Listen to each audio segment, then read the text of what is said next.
And what would you say to a Jew who came to you and said, if the Jewish religious and ethical tradition um, cannot prevent a Jewish state, which also employs much of the language of Judaism and many of the symbols of Judaism, if it cannot prevent a state from committing this kind of starvation and slaughter, if someone said to you that that leads them to question Judaism itself, that this is Judaism's failure itself. What would you say to someone whose very belief in God and whose belief in Judaism was had been brought into question by what Israel is doing in Gaza and the West Bank?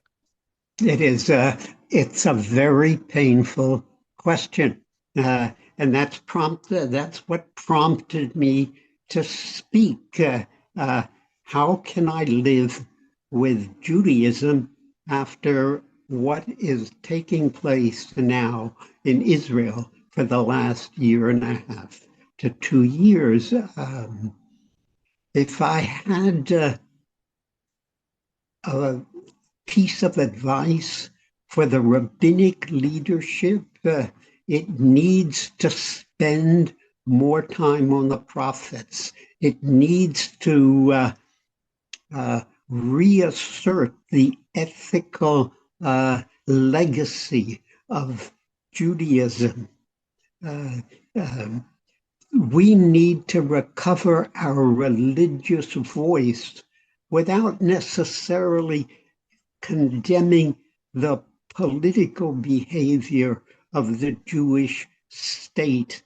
The critique that we exercise is no different from the critique that Samuel threw at David, or that Elijah threw at Naboth, or that Jeremiah threw at Judah before the final destruction. There is an incredibly powerful image in the prophet Ezekiel. In chapter 10 of Yechezkel, he portrays the departure of God from the temple. God exits slowly because God is still hoping that he will be re-embraced. But there are no willing takers. God leaves the temple. And of course, the symbolism is that when the deity is no longer in the sanctuary can be destroyed. I think that in some ways, Judaism is at that critical moment. Are we going to be able to defend Judaism, which has the burden of the Chilul Hashem taking place on the West Bank and on Gaza? Will we be able to live that Judaism? And if we don't speak out now, it may be too late. This may be our final moment until, in raising the ethical constraints that need to be imposed on the Israeli government, we are defending Judaism, a Judaism that is going to have to survive this catastrophe. And how will we be able to live with ourselves if we were silent?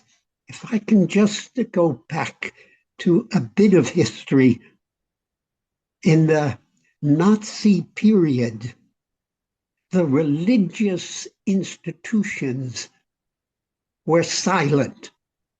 The Protestant world was taken over by the Nazis. Nazi ministers, Nazi flags all over the church. The 9th of September was a holy day for Protestant churches, the Catholic Sorry, the ninth Church of was, September, you're talking about Kristallnacht. yeah, and before, Yes. did they protest the burning of books? Did the churches speak out about the boycott of Jewish stores?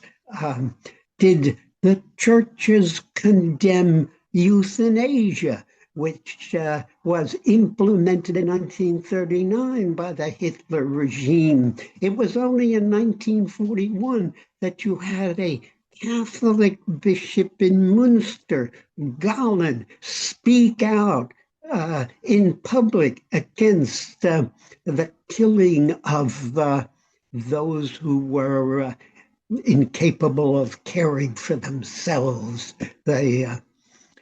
Where is the religious voice today so that long after today we can still proudly be Jews? You were referring in what you were saying to the notion that there is a covenant between Jewish tradition sees the idea of a covenant between God and the Jewish people. Do you feel that what Israel is doing in Gaza represents a kind of a breaking, a violation of that breach, that covenant between the Jewish people and God? Yes, I do, because I think the human life that is destroyed in order to regain possession of the West Bank and in order to annex the West Bank and Gaza, I think the ethical cost is far too great, and it will make it very difficult to embrace Judaism qua religion long after this period of history is over.